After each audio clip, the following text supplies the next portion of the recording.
ನಮಸ್ಕಾರ ರೀ ಎಲ್ಲರಿಗೆ. ಇವತ್ತಿನ ದಿವಸ ನಮ್ಮ ಉತ್ತರ ಕರ್ನಾಟಕದಾಗ ಮಾಡುವಂಥ ಚಪ್ರಕಾಯಿ ಹಿಂಡಿ ತೋರಿಸ್ತಾನೆ ನೋಡ್ರಿ.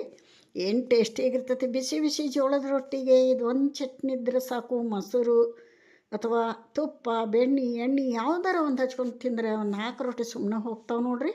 ಹೆಂಗೆ ಮಾಡೋದು ಅಂತ ತೋರಿಸ್ತಾನೆ. ಇವು ಟೊಮೆಟೊ ಕಾಯಿ ಇರಬೇಕು. ಇವು ಸ್ವಚ್ಛ ತೊಳ್ಕೊಂಡು ತೊಗೊಂಡು ಒಂದು 4 ಮೆಣಸಿನ್ಕಾಯಿ, ಕೊತ್ತಂಬರಿ, ಬೆಳ್ಳುಳ್ಳಿ, ಜೀರಿಗೆ, ಉಪ್ಪು, ಬೆಲ್ಲ, ಇದಕ್ಕೆ ಬೇಕಾಗಂಥ ಸಾಮಾನುಗಳು ಹಾಕೋವಾಗ ಹೇಳ್ತಾನೆ ನಾನು.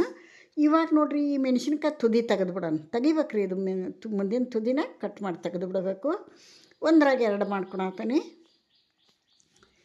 ಸ್ವಲ್ಪ ಚಟ್ನಿ ಖಾರ ಇದ್ರನ್ನ ಟೇಸ್ಟ್ ಬರ್ತೈತಿ. ಮೊಸರು ಹಾಕಿದ್ರೆ ಸಪ್ಪಾಕೈತಲ್ಲ, ಅದಕ್ಕೆ ತಿನ್ನೋವಾಗ ಖಾರದ ಮೆಣಸಿನ್ಕಾಯಿ ತೊಗೊಂಡೀನಿ. ಒಂದು 4 ಮೆಣಸಿನ್ಕಾಯಿ, 4 ಚಪ್ರಕಾಯಿ ಇವನ್ನ ಈ ಥರ ತೆಳ್ಳಗೆ ಹೆಚ್ಚಬೇಕು.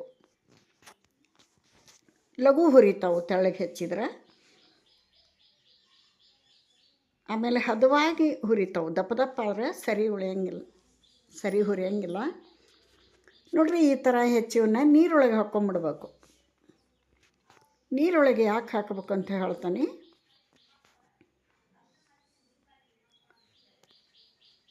ನೋಡ್ರಿ, ಒಂದು ಬಾಳಿಗೆ ಇಟ್ಕೊಂಡು ಇದಕ್ಕೆ ಹಸಿ ಮೆಣಸಿನ್ಕಾಯಿ ಹಾಕ್ತಾನೆ. ಇವನ್ನ ಚೆಂದಾಗಿ ಹುರ್ಕೋಬೇಕು. ಫುಲ್ ಮೇಲೆ ಬ್ಲ್ಯಾಕ್ ವೈಟ್ ಸ್ಪಾಟ್ ಬರಬೇಕು, ಹಂಗೆ ಹುರಿಬೇಕು. ಶೇಂಗಾ ಕಾಳು, ಶೇಂಗಾನ ಹುರಿದು ಸಿಪ್ಪಿ ತೆಗೆದು ಇಟ್ಕೊಂಡಂಥವು ಅದಾವು, ರೆಡಿ ಅದಾವು. ನೀವು ಶೇಂಗಾ ಕಾಳು ಹುರಿರಿ, ಹುರಿದು ತಗೋರಿ.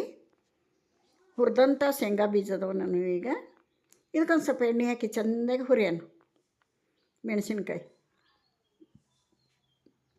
ಚೆಂದಾಗಿ ಹುರಿದಾಗನ ರುಚಿ ಬರೋದು, ಹಸಿ ಸ್ಮೆಲ್ ಹೋಗ್ಬೇಕು. ಈ ಥರ ಇರಬೇಕು. ಒಂದು ಪ್ಲೇಟಿಗೆ ತಗೊಂಬಿಡೋಣ. ಆನಂತರ ಈ ಟೊಮೆಟೊಕಾಯಿ, ಹೆಚ್ಚಿದಂಥ ಟೊಮೆಟೊಕಾಯಿ ಈ ಥರ ಕಿವುಚಬೇಕು ಚಲೋತ್ ನನ್ನ ಕೈಲಿ.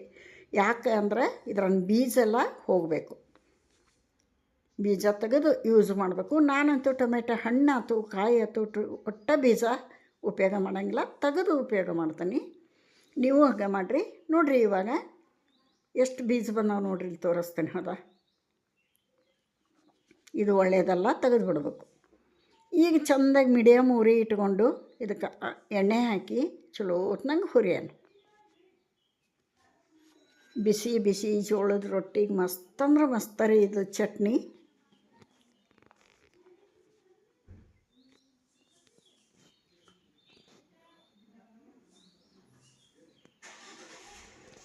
ಚಲೋ ಹೊತ್ನಂಗೆ ಹುರಿಬೇಕು ನೋಡ್ರಿ. ಹಸಿ ಸ್ಮೆಲ್ ಹೋಗ್ಬೇಕು. ನಮ್ಮ ಉತ್ತರ ಕರ್ನಾಟಕದಾಗ ಪುಡಿ ಚಟ್ನಿಗಳು, ಹಿಂಡಿಗಳು ಸಿಕ್ಕಾಪಟ್ಟಿ ನೋಡ್ರಿ, ಇರಲೇಬೇಕು ಪ್ರತಿದಿನ ಊಟಕ್ಕೆ. ಒಂದು ಸಲ ಟ್ರೈ ಮಾಡಿರಿ. ಈ ಥರ ಮಾಡಿ ಬಹಳ ಇಷ್ಟ ಆಗ್ತತಿ.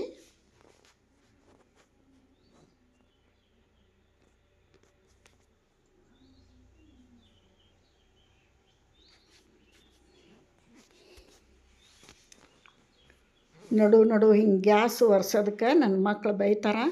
ಆದ್ರೆ ರೂಢಿ ಆಗಿಬಿಟ್ಟೈತೆ. ಅದು ಒಂದು ಸ್ವಲ್ಪ ಏನು ಬೀಳಬಾರ್ದು. ಬಿದ್ದ ತಕ್ಷಣ ನನಗೆ ಅದನ್ನ ಕ್ಲೀನ್ ಮಾಡ್ಕೊಂಬಿಡ್ಬೇಕು. ರೂಢಿ ಆಗಿಬಿಟ್ಟೈತಿ, ತಪ್ಸೋಕ್ಕಾಗಂಗಿಲ್ಲ ನೋಡಿರಿ. ಈ ಥರ ಹುರಿಬೇಕು, ಹಸಿ ಸ್ಮೆಲ್ ಹೋಗೋವರೆಗೆ ಚೆಂದಾಗಿ.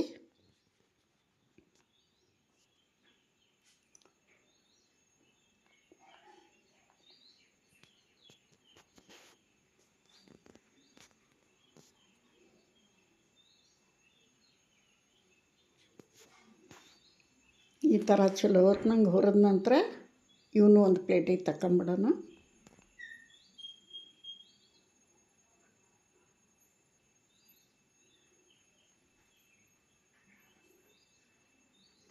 ಈಗ ನೋಡ್ರಿ, ಮಿಕ್ಸಿ ಜಾರ್ ಇಟ್ಕೊಂಡು ಇದಕ್ಕೆ ಹುರಿದಂಥ ಮೆಣಸಿನ್ಕಾಯಿ ಹಾಕೋಣ. ಮೊದಲು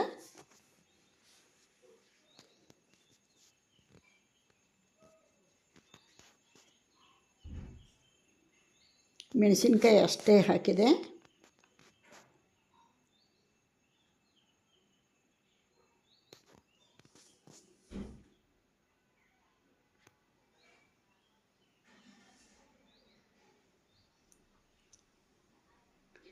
ಒಂದು ಅರ್ಧ ಸ್ಪೂನ್ ಜೀರಿಗೆ ಹಾಕೋಣ. ಈ ಶೇಂಗಾ ಬೀಜ ಹಾಕೋಣ. ಹುರಿದಂಥ ಸಿಪ್ಪಿ ತೆಗೆದಂಥ ಶೇಂಗಾ ಬೀಜ ಒಂದು 4 ಸ್ಪೂನು. 2 ಗಡ್ಡಿ ಜವಾರಿ ಬೆಳ್ಳುಳ್ಳಿ, ರುಚಿಗೆ ತಕ್ಕಷ್ಟು ಉಪ್ಪು,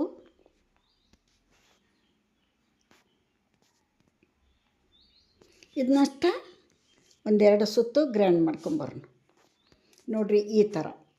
ಈಗ ಹುರಿದಂಥ ಟೊಮೆಟೊ ಕಾಯಿ ಹಾಕೋಣ. ಇವೇನು ಚಪ್ರಕಾಯಿ ಹುರಿದಿಟ್ಕೊಂಡವಲ್ಲ ಇವನ್ನ ಹಾಕೋಣ.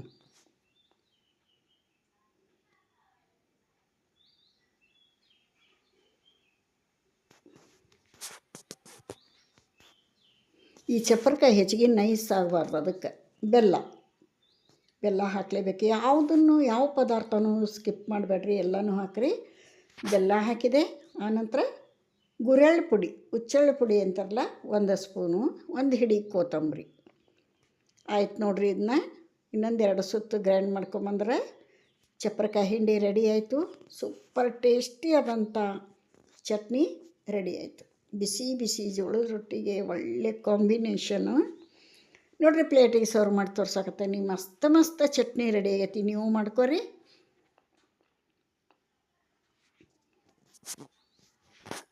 ಇಲ್ಲಿಗೆ ವಿಡಿಯೋ ಮುಗಿಸ್ತೀನಿ. ಮತ್ತೊಂದು ರೆಸಿಪಿಯೊಂದಿಗೆ ಸಿಗ್ತೇನೆ. ಎಲ್ಲರಿಗೂ ನಮಸ್ಕಾರ ರೀ.